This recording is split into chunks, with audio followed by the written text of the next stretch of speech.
everyone, and welcome to CCA Center for Contemporary Art. My name is Nicola Andres, I'm the director here, and I'm here to introduce Dr. Daniel Milman, who tonight will give a very, I must say, because I read it several times and we were exchanging a very, very interesting lecture.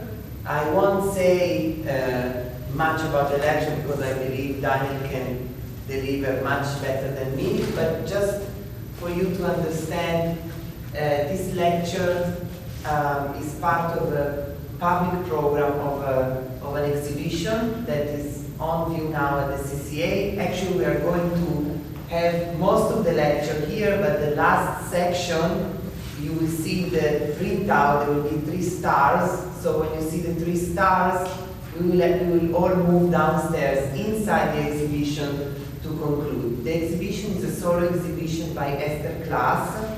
I have here the printed matter that you can pick up at the desk.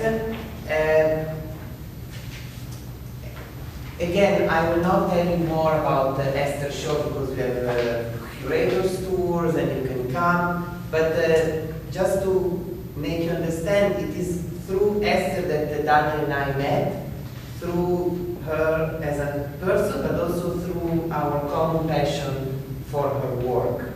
And since then, Daniel and I did many things together, and actually, this exhibition that you will see downstairs could not have happened without the pivotal role of Daniel. So I take this opportunity to really say a big, big thank you for this and for the great conversation and support. Really, I mean, you're going to see the kind of knowledge Daniel can share.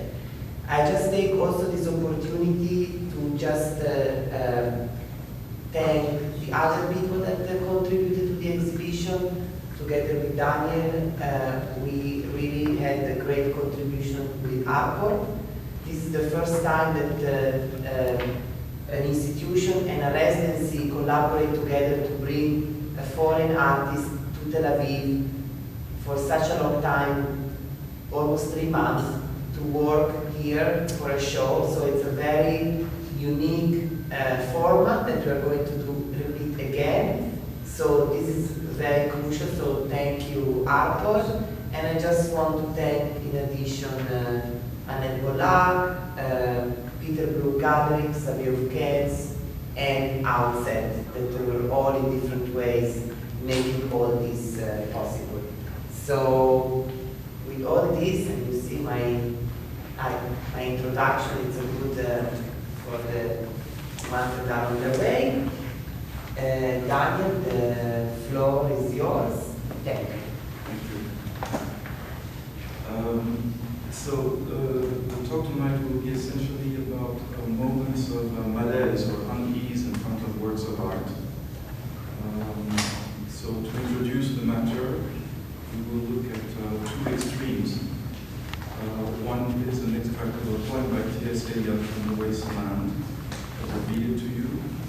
Yet, when we came back late from the hyacinth garden, your arms full and your hair wet, I could not speak, and my eyes failed. I was neither living nor dead, and I knew nothing.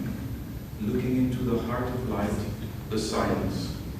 Is that okay? Do you want me to read it again? Or?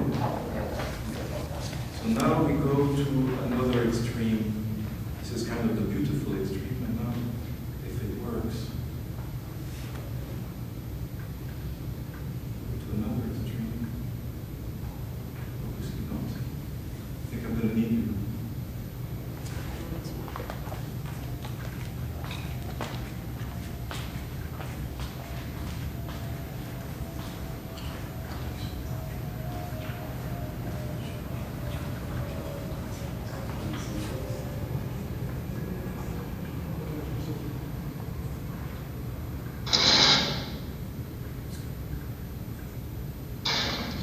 Light.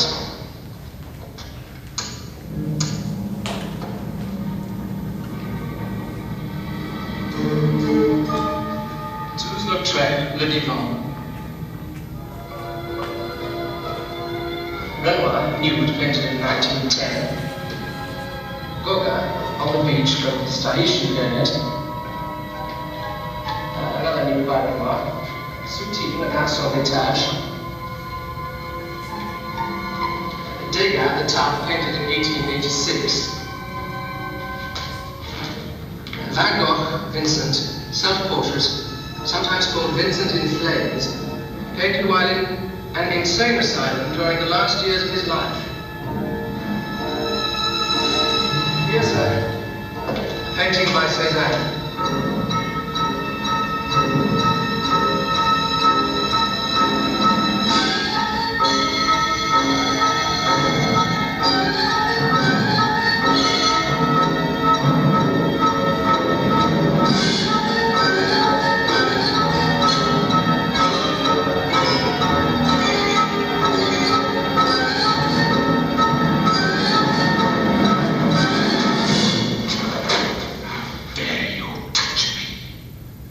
Excuse me, sir, but never do that again.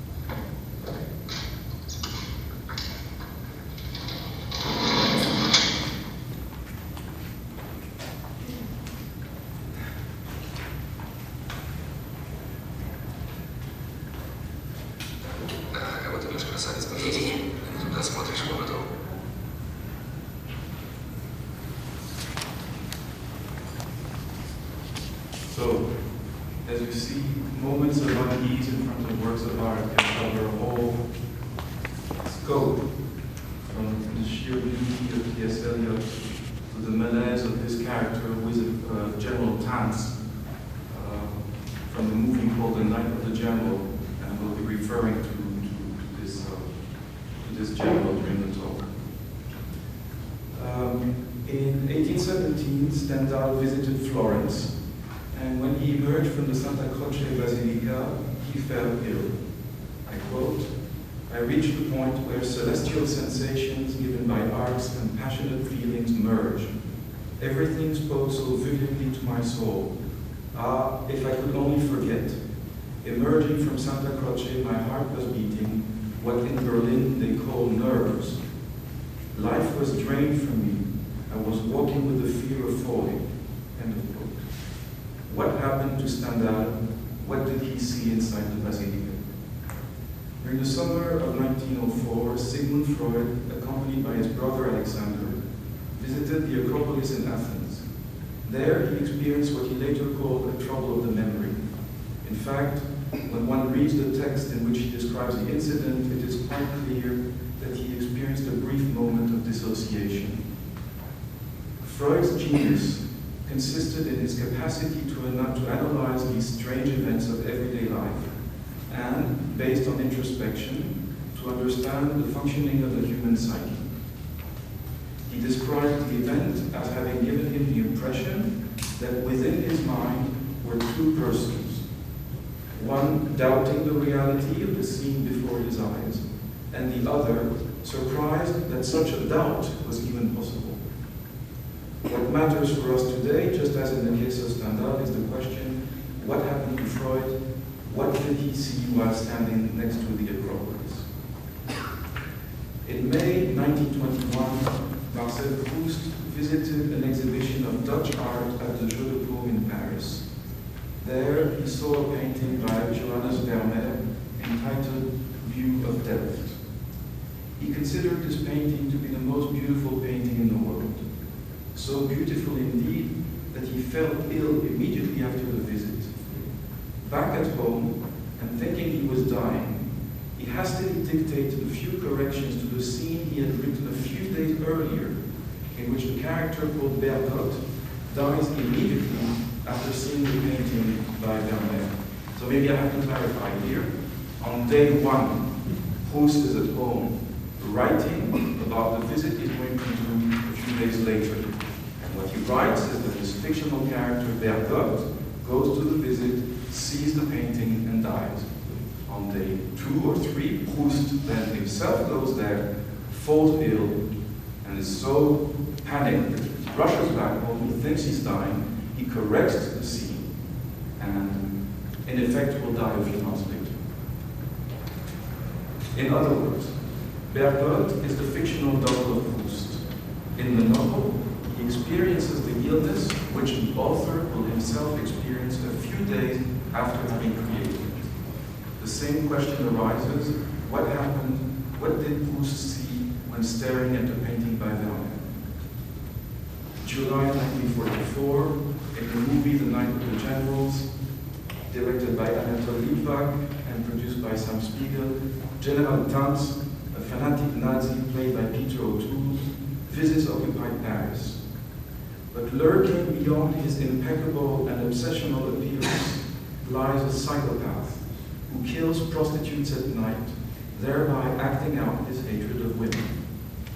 One day, to fight boredom as well as his murderous fantasies, he decides to visit the place where the confiscated degenerate artists stored. There he walks distractingly, as you saw, before paintings by Auguste Renoir, Claude Monet, Paul Gauguin. Suddenly, his attention is drawn by a yellow self-portrait by Vincent van Gogh.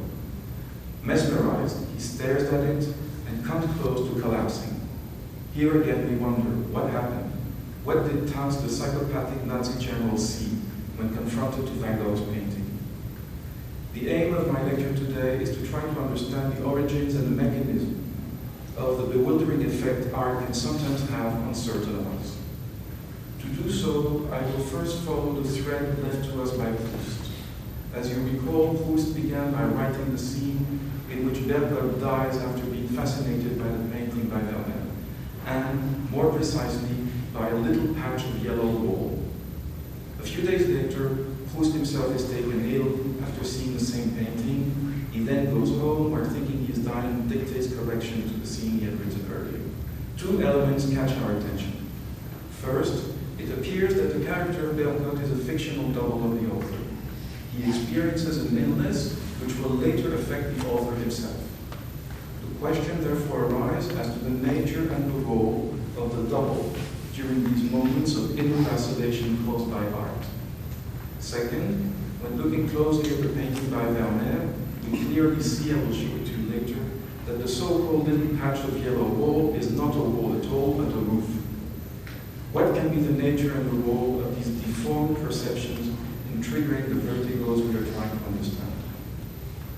So we begin now the nature and the role of the double.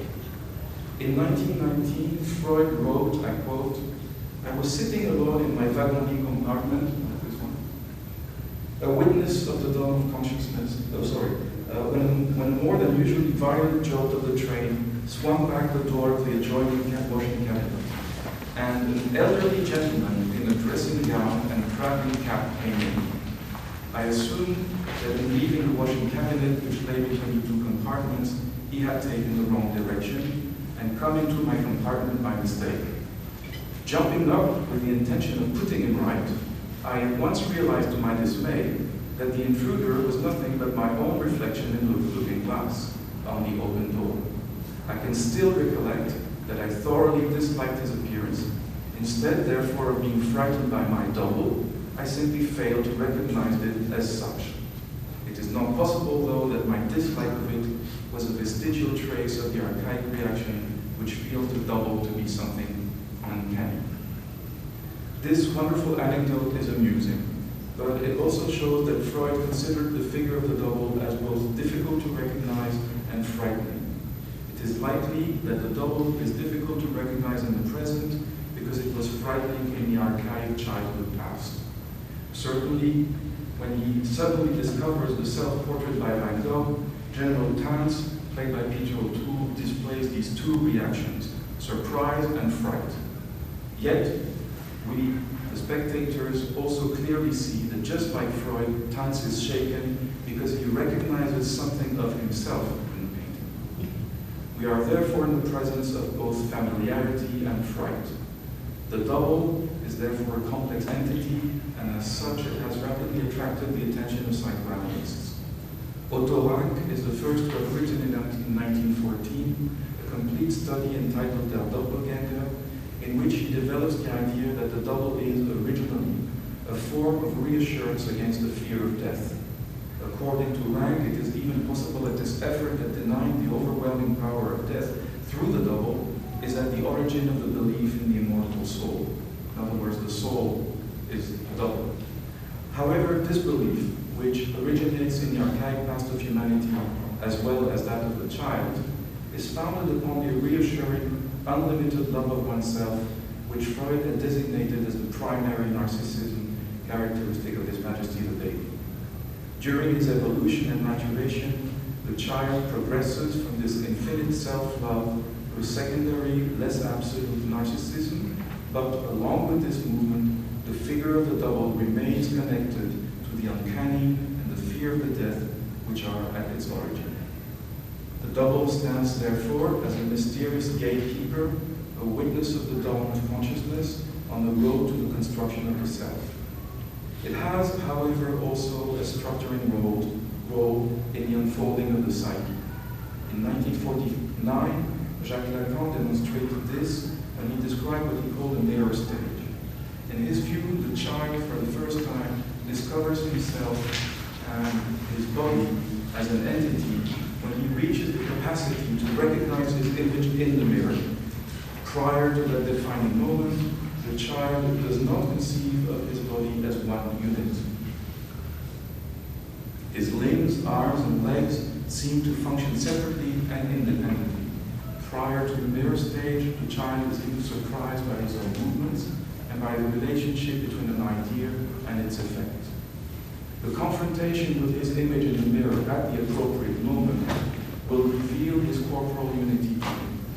However, this discovery does not occur as an enclosed mental event. Rather, it is triggered by an outer image reflected in the mirror. Therefore, this mental landmark is achieved through the intermediary of the child's double, his image in the mirror. It could be argued that Freud's shock at discovering his own image in a train compartment was due to an unforeseen regression to the mirror stage. Be that as it may, the double is an essential entity for the self to emerge. This other, which is part of ourselves, is a condition of our sanity, while at the same time, because of its essence and its origin, it is deeply troubled. The double is at once me and non-me, intimate and foreign, and its emergence, as well as its destiny in the human psyche, is at the foundation of our experience of reality. The Freudian model of the mind, with its three instances, ego, superego, and id, in fact describes the different paths the figure of the double takes in the construction of the psyche. Our ego, the center of our experience of reality, is constantly having to deal with the requirements of the superego, which are felt as a form of external surveillance. Simultaneously, the ego is assailed by the uninterrupted pressure of desires and fantasies emanating from the unconscious. Both experiences, the surveillance and the desires, are felt by the ego as somewhat foreign as well as intimate, as if they came from doubles. In other words, the way we experience our inner lives and their conflicts depends on the way our relationship with the archaic and early double evolved. It is therefore necessary to return to the very early stages of the child development in order to throw additional light on the essence of the double, because it is there that we will find a better understanding of Stendhal's vertigo, Proust's relation to his fictional alter ego, Tanz's panic attack before Van Gogh's self-portrait, and Freud's surprising encounter with himself at the Acropolis and in the train compartment. In the mirror stage described by Lacan, the double appears for the first time when the child discovers his reflected image, and surely, from the point of view of the conceptualization of the body as a whole, this seems very likely. However, if we think in terms of the double as emanating from the very relationship of the mind to itself, rather than to the image of the body, it becomes apparent that there exists an even earlier event in the baby's life, which lays the foundation of the double. Going back to the early days of life, it is clear that it is through the intimate relationship of the mother to the baby, whether it be through the soothing, nourishing, and simply the holding of the child, or through her speaking and describing to the child what he in effect feels, that the discovery of the double occurs.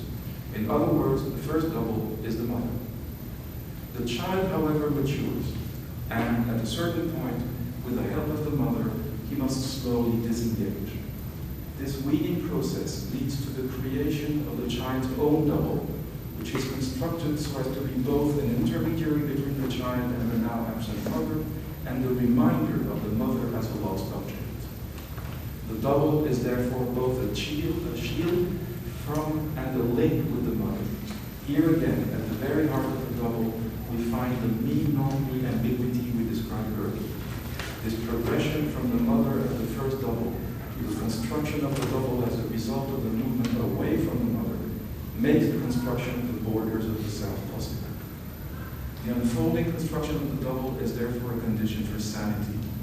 And so it is patent that the vicissitudes of the constitution of the double will have an impact on the psychological organization of the person, ranging from the child who, to survive abandonment and neglect, will create an imaginary companion, to the delirious patient who is running away from a malevolent double. So, different moments of trouble, different forms of double. When Stendhal, Proust, Freud, or fictional characters like Bergalt or Gerald Tanz look at the Santa Croce Basilica, Vermeer's View of Delft, the Acropolis, or the South Portrait by Van Gogh, they show us different modalities of the experience of being a spectator. These different modalities have, however, a common point. They all result in a moment of trouble. Stendhal feels vertigo, Proust is convinced he is dying, Freud experiences a brief moment of dissociation, Bergalt dies, and General Tanz is thrown in a panic attack. Starting with Proust, we will now attempt at showing that these moments of trouble can be better understood by approaching them from the angle of the relationship to the double. We start with Proust because, as we have shown earlier with Bergalt, the fictional character, it is clearly a literary double of the writer. He experienced a profound malaise which leads to his death in the use of the painting by Vermeer, and he feels assailed by the vision of a little piece of yellow wool. He then collapses, thinking he should have written the way Vermeer painted. A few days after having written that scene, Proust goes to visit the same museum, and when he looks at the Vermeer painting, he feels so ill that he hurries back home to dictate corrections, thinking he is dying. In other words, Proust creates Bergalt, a fictitious double, in order to represent what he unconsciously feared is going to be his destiny. This unconscious belief is so strong and maybe so right that he effectively falls gravely ill to the point he believes he is dying. As a matter of fact, Proust effectively did die a few months later. Be that as it may, the chain of events, fictional and real, which so intimately fuses Proust and Bergalt, the writer and his character, is so striking that it leads us to a sure conclusion. In Proust's mind, he is his own double. The only fragile difference between Proust and his double is time, because what happens to Bergalt identically happens to Proust a few days later. In view of the fact that the only distance between Proust and Bergalt is time, the title of his masterpiece, In Search of Lost Time, can be understood in a new way. If it wasn't for time, which Proust is desperately and brilliantly searching for, he would become his own double. It is therefore as if Proust never succeeded in distancing himself from his primary double, and we have shown that this archaic figure of the child's early day is none other than the mother.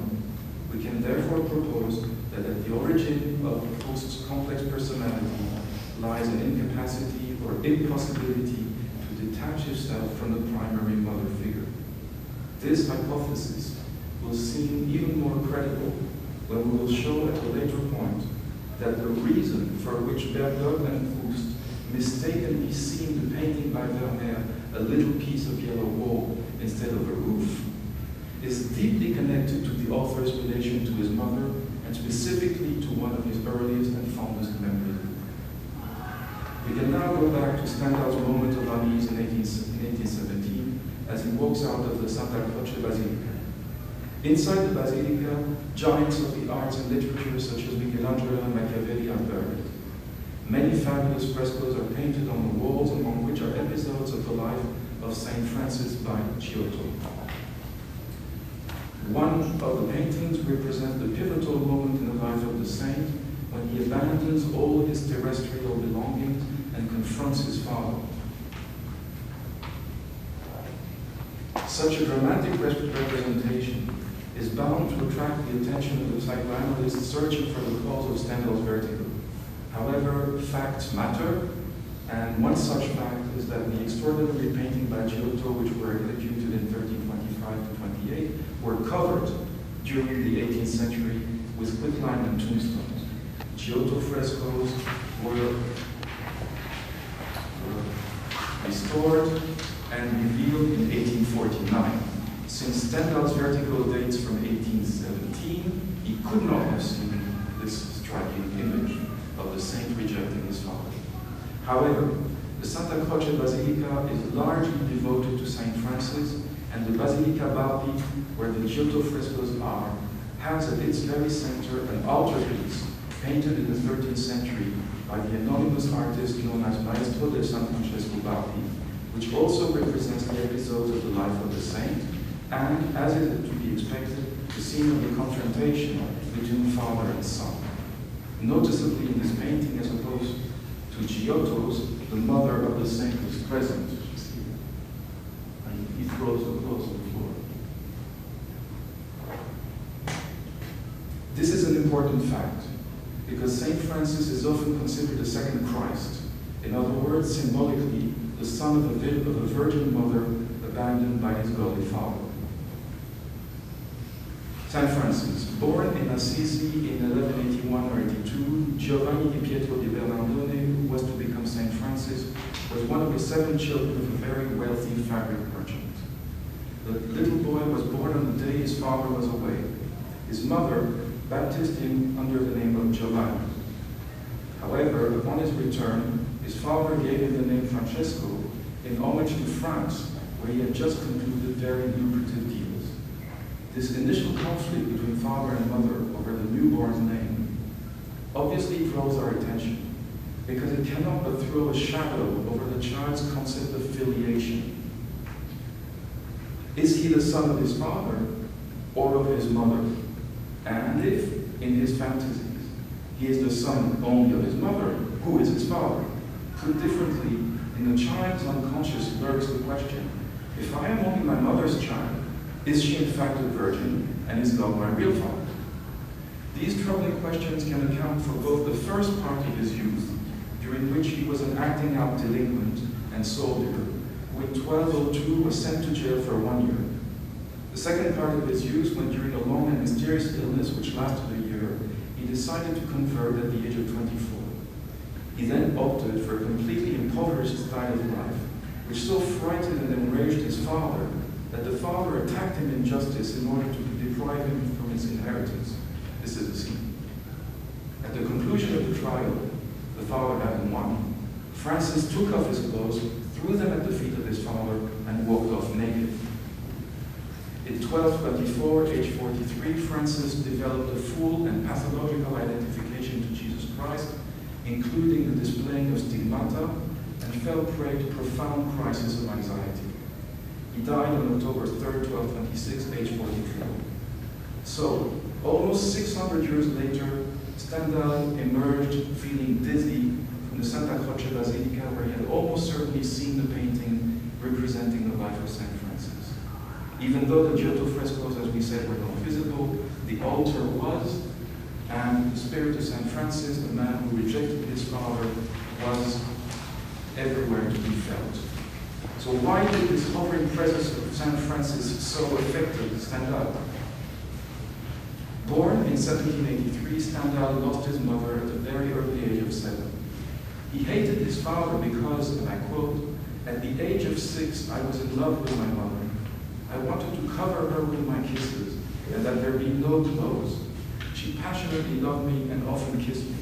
I was kissing her back with such ardor that often she had to leave. I hated my father when he came to interrupt our kiss.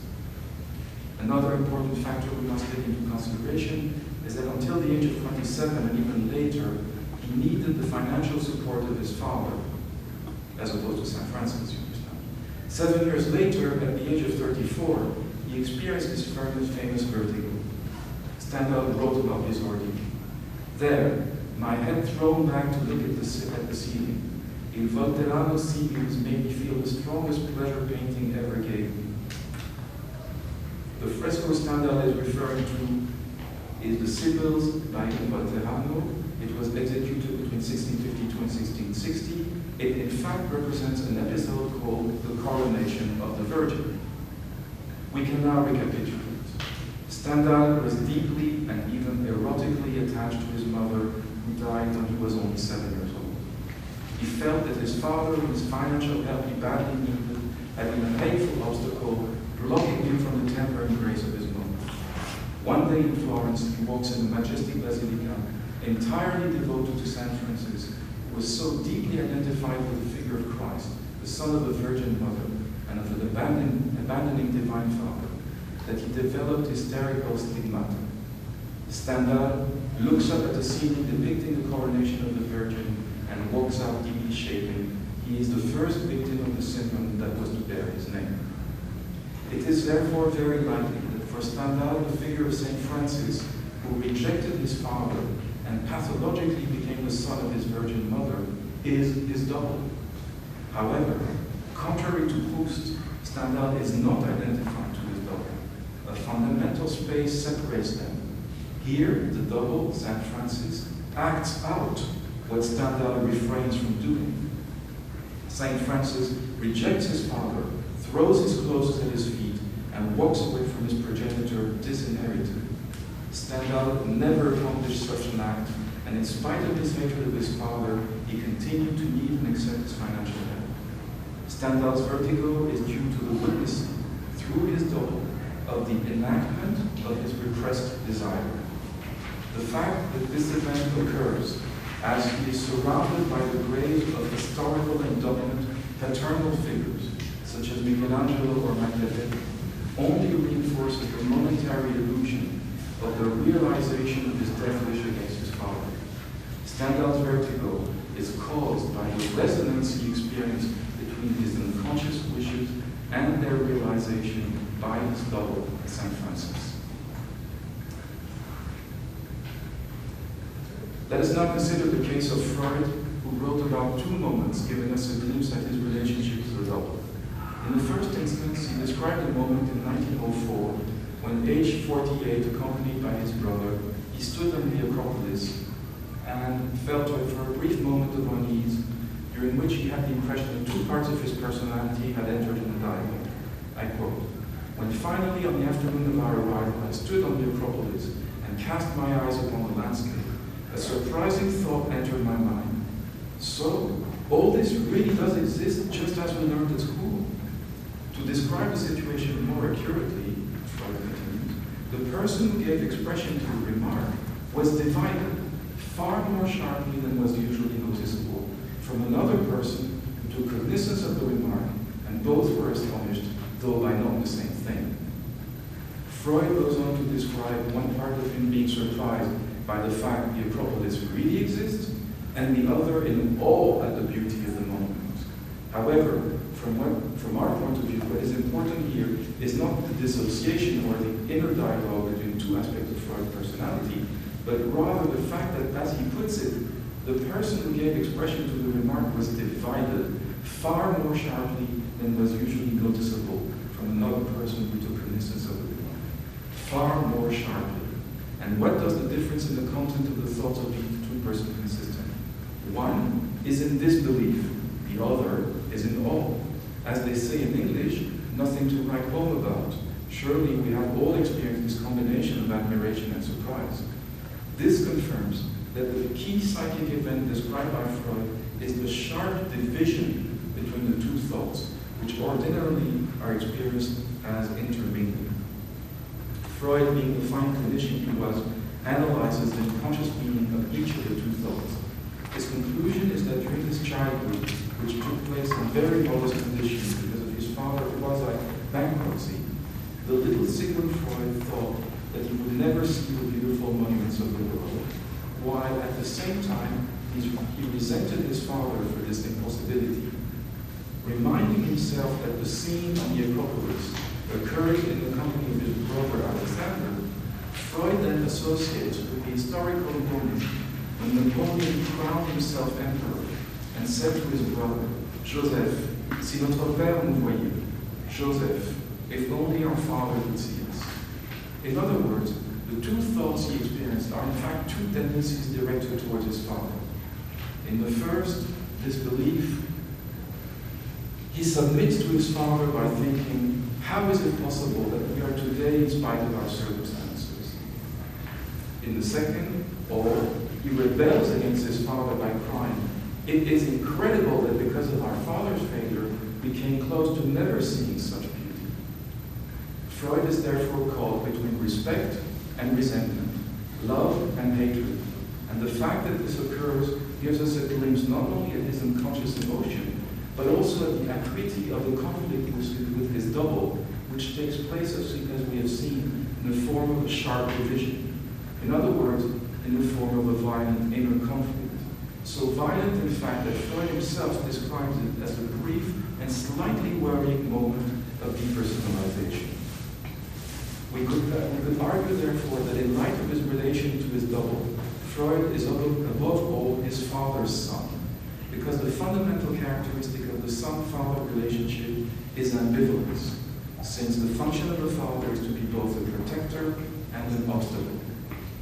The acute conflictual nature of Freud's relationship to his double is confirmed by the second episode we mentioned, and which occurs in the train compartment, during which he effectively fails at recognizing himself. In the short movie clip from The Night of the Generals, an obsessional and fanatical Nazi looks at a group of confiscated paintings. Almost oblivious to paintings by masters, he walks across the room and finds himself face to face with a self-portrait by Van Gogh.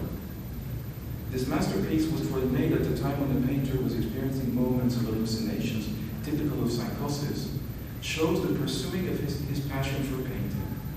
General Tanz in the movie is a psychopath who spends his days trying to contain the collapse threatening him, and which at night he can only survive by acting out his murderous thoughts and killing prostitutes. Looking at Van Gogh's self-portrait, General Tanz in fact sees himself, as well as his own frightening future, since he knows full well the painter ended up by killing himself. In other words, his double shows him both his real self and his destiny. In terms of unconscious fantasies, it is as if his double kills him. Since Tanz's madness consists in killing prostitutes to excite him, we could propose that he sees his double as a terrifying composite figure composed of his mother seducing him and his father castrating and killing him.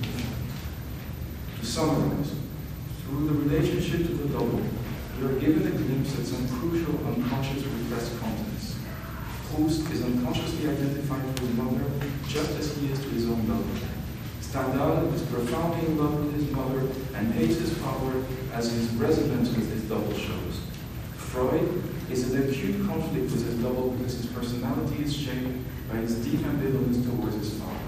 And lastly, we recognize General Tanz as a psychopath because his double haunts him, destroying his representational space, leading him to murderously act out by killing prostitutes whom he believes failed to restore his manhood. These different figures of the double lead to different forms of trouble experienced when looking at art. Stendhal has vertigo. Proust falls greatly ill. Freud has a brief moment of depersonalization, and Tanz hardly survives a panic attack. These different forms of trouble have, however, one in common. It is as if when faced with certain significant works of art, the four characters we have discussed all experience a form of ravishment. The contemplation of these works of art expels them momentarily from themselves into agony, disease, vertigo, or passion. We are now going to discuss the importance of the relationship to the screen memories in the triggering of these episodes, and to do so we will return to the little piece of yellow wool in the painting View of Death by Van Gogh. Freud makes of one of his own childhood memories in which yellow flowers play a key role. When looking carefully at the painting by Vermeer, which so fascinated Proust, and especially at the famous little piece of yellow wall, we soon realize that we're not looking at a piece of wall, but rather at a fragment of the roof. Therefore, Proust and his literary double-decker, when put in front of the painting, do not see what they see, because in their mind something has taken the place of something else. In this case, a little piece of yellow wall has taken the place of a roof fragment. This psychological mechanism and its meaning were described for the first time by Sigmund Freud in May 1889. In his extraordinary paper, after having examined various aspects of the screen memory mechanism, the author resorts to the description of the clinical case. He writes, "The subject of this observation is a man of university education, aged 38. Though his own profession lies in a very different field, he has taken an interest in psychological questions ever since I was able to relieve him of a slight phobia by means of psychoanalysis." The paper entitled Screen Memories is extraordinary for two reasons. The first, a defined description and analysis of the mechanism of screen memory. The second reason was discovered in 1946 by Siegfried Bernstein, a psychoanalyst and close friend of Freud. In a paper entitled An Unknown Autobiography of Freud by Freud, Bernstein revealed that the man of university education, age 38, is none other than Freud himself. In other words, the childhood memory described by Freud in his paper is his own childhood memory. In this childhood memory fragment from childhood, Freud saw, I quote, "a rectangular, rather steeply sloping piece of meadow land, green and thickly grown. In the green, there are a great number of yellow flowers, evidently common dandelions. At the top of the meadow, there is a cottage, and in front of the cottage door, two women are standing chatting busily, a peasant woman with a handkerchief on her head and a children's nurse. 3 children are playing in the grass. One of them is myself, between the age of 2 and 3.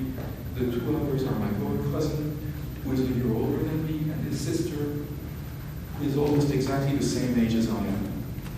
We are picking the yellow flowers, and each of us is holding a bunch of flowers we have already picked. The little girl has the best bunch, and as though by mutual agreement, we, the 2 boys, fall on her and snatch away her flowers.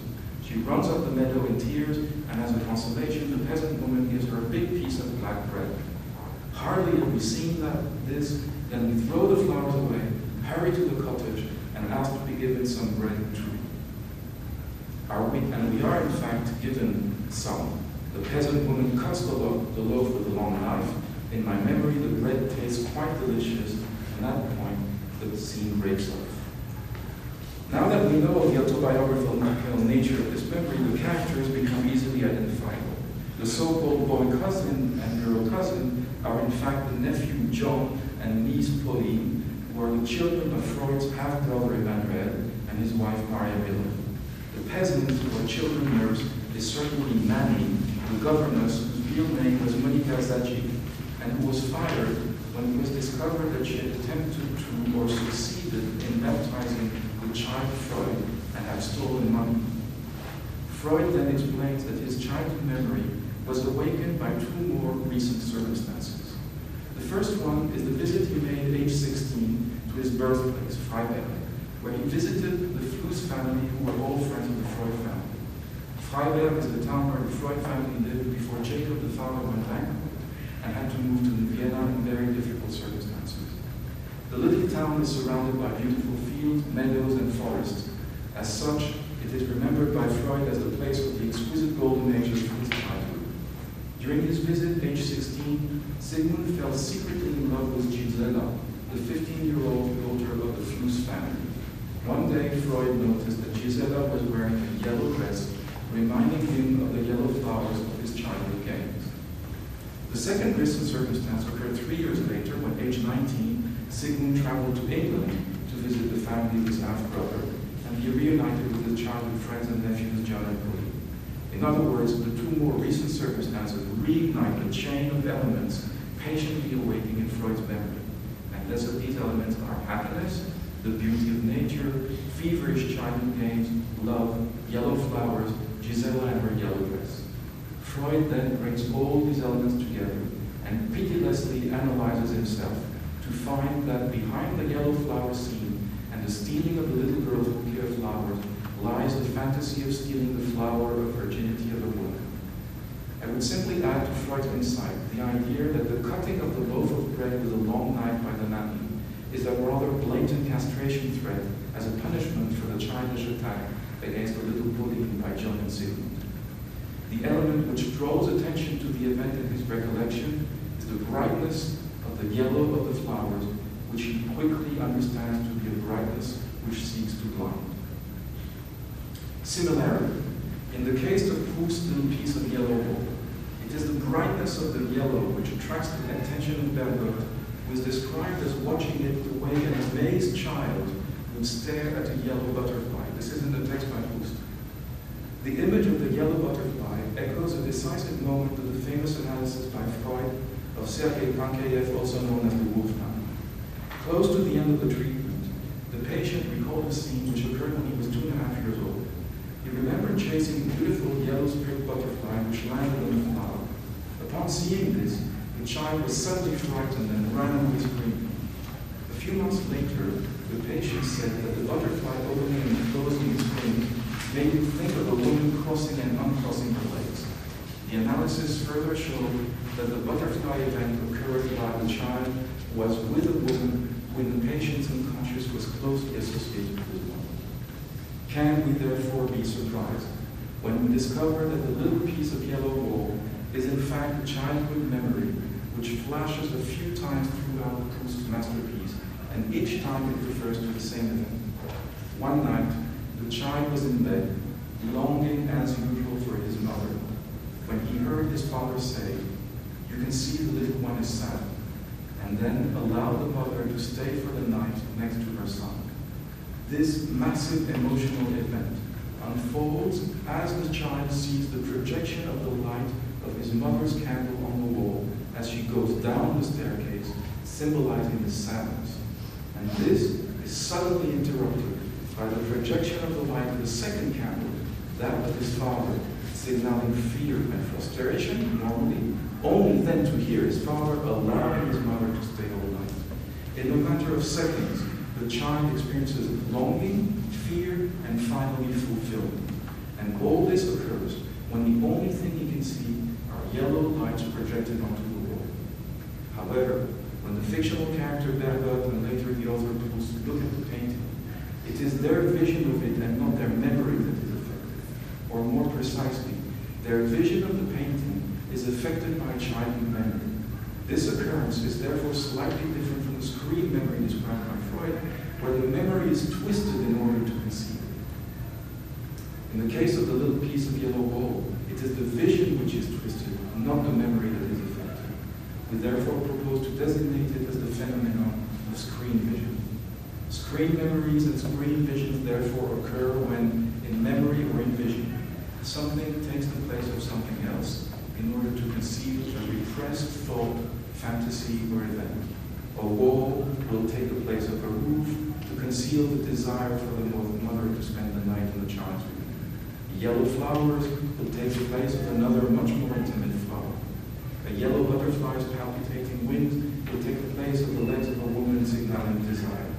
And something in the memory, for example, the brightness of the color yellow, will alert the observer or the reader to the presence in the darkness of the unconscious of a repressed wish.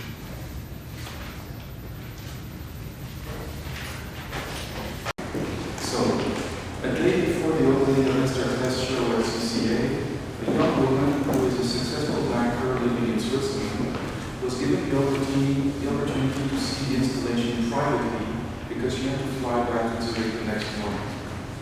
The director of the center kindly had accepted to briefly allow her in, and I accompanied her.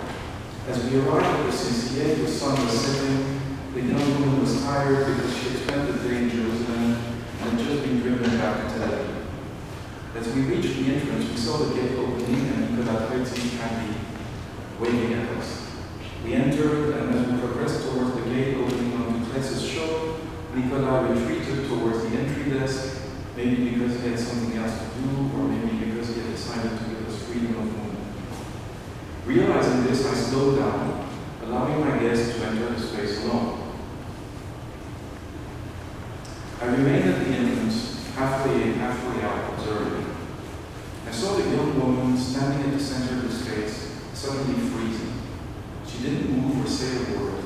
She was watching, her eyes wide open, looking in front of her, then to the left, then to the right. After a prolonged moment of silence, she turned towards me, still not speaking, but expressing awe and pleasure. I have known her for 20 years, and I had never seen her behave like this. On the contrary, she is a very articulate and intelligent person who graduated from the most prestigious French school and is always finding the words which best express her feelings or opinions. However, this time, silence. Although I was quite impressed by the vision of her silent but profound experience, I slowly forgot about it, and the next day she flew back to Plan to Zurich. Later, as I was writing this lecture, suddenly the memory of the scene I had witnessed returned. I paused and thought, could it be that I had unexpectedly witnessed exactly what I was writing about? I decided to call her in Zurich. Everything which I will now tell you as a result of our conversation, she has kindly allowed me to share, in spite of the very personal nature of the facts she so courageously told me. As soon as I reminded her of her visit at Kläs show, she recalled with great precision her feelings. She said that she felt as if she was in a basilica because of the perfect matching between the dimensions of the space and the installation. She then focused her memory, recalling that she had the impression that the light was coming in the space from the black sculptures, as if light came from darkness. She recalled that the impression was so strong, she feared and wanted to draw her hand out. She then turned toward the video and felt she wanted her body to experience the same slow movements as the one she saw on screen, the serene and gracious movements of two women keeping each other company in trust and complicity through improvised gestures. She then thought back of the strong impression of the light emanating from the black sculptures made on her, and she added that the four large colored drawings on the walls appeared to her like the arches of a basilica, or more precisely of a temple. She then spoke of an imaginary temple in which light would come from darkness. Deeply impressed by this image of light coming from darkness, and having the intuition that she was now in fact recalling an archaic memory triggered by the exhibition, I asked her, "Do you remember your childhood room and the lamp on your night table?" "Oh," she answered, "there was a lamp, but it didn't matter. What I wanted was darkness." "This is interesting," I said. "Children are often afraid of darkness and ask their parents to leave the bedroom door ajar. Was there someone sharing your room who reassured you in the darkness, a brother or sister?" "Oh no," she answered, "I was alone. I had no brother or sister." "I see. So you must have been very reassured by the close presence of your parents." "My parents? They were not there." "Not there? What do you mean?" "They were working." "Working? So who took care of you?" "They had entrusted me to my maternal grandparents from my birth until I was 4.5 years old." "So do you feel that they abandoned you?" "Well, yes." "Is it possible then that the darkness was comforting for you because it was concealing the painful fact of your abandonment?" She answers, "I believe you are right, and the type of experience I had at Esther's show and with other works of art is very precious to me because it gives me the impression of being one again, of not breaking down into pieces."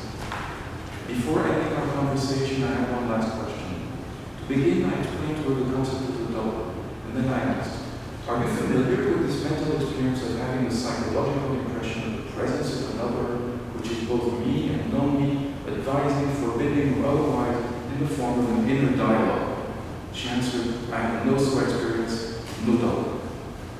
Let us now approach this precious testimony, giving us a glimpse of the thought process, associations, and recollections occurring during the young woman's moment of trouble. From the physical point of view, she describes her fear and desire of growing her handbag. She recalls how comforting it was for her the vision of the video showing one tall woman and a smaller one moving in a coordinated and soothing way. Finally, she mentions the fact that certain works of art actually cure her of a fear of breaking into pieces. You recall Lacan's description of the mirror stage as the moment when, for the first time, the child realizes his body is one unit obeying its mind orders. You recall also mentioning that in reality, at an earlier stage, there is a primal double who explains verbally and physically to the child the nature of its emotion, and that this primal double is none other than the mother herself. We cannot then be surprised when the young woman tells us of the absence of her mother from her birth until she was aged 4.5. The total absence of the figure of the double in her mental experience of herself further informs us about the absence of her father. Finally, her feeling reassured by and immersed in the Esther Kläs show can be understood because the large space with black sculptures from which she imagines the light to come and the big color drawing she experiences as arches from the temple remind her of her childhood bedroom reassuring darkness. Her lonely and dark bedroom was her private and sacred temple. The video showing a tall woman evolving graciously in harmony with a smaller woman must have evoked to her the reassuring image of a mother, physically and emotionally accompanying her baby in the discovery of herself and the world. We come to the end of this presentation and we have seen that traces of the damaged relationship with the double can be correlated to symptoms of unease in the presence of certain works of art.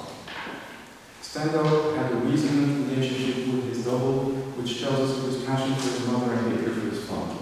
Proust was his own double because he was profoundly identified with his mother, without whom no life was possible for him, both as a child and as an adult. Sigmund Freud had a conflictual relationship with his double because of his deeply ambivalent relationship with his father. The Nazi General Tanz is persecuted by a double, which both attracts him and punishes him for being seduced, probably because he had a promiscuous seductive mother and a sadistic father. Lastly, the young woman Magda from Zurich feels she has no double because she was abandoned at birth by both her parents. We then saw that deeply troubling and exciting experiences from childhood can lead to screen memories and screen visions, interfering with and amplifying the experience of looking at art. It would appear that the combination of problematic relationships of the double, added to a propensity to screen vision, can lead to a certain form of experience of looking at art, which could be described as being ravished by art.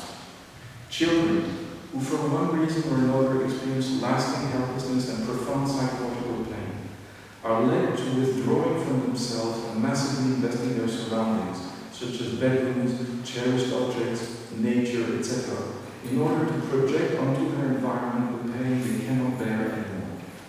Escaping from oneself, while projecting onto the outside world, is a form of depersonalization. It is possible that the damages caused by frequent depersonalization episodes in early childhood can result in a damaged relationship to the double and a propensity to screen vision. This combination can then lead to intense and troubling experiences when looking at art. These depersonalized spectators might have a lot in common with artists who often describe the experience of creation as resulting from an alter ego acting through them.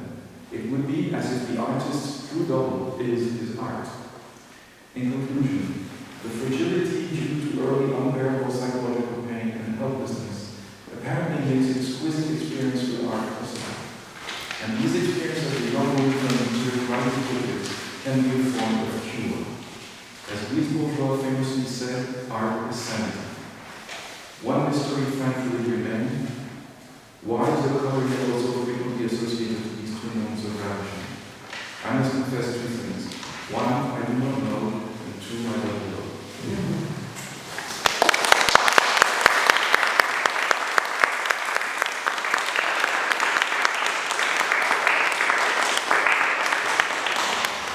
If you have questions or whatever, I'm happy. And you can take a call. And you can send questions by email. Yeah, there's some details.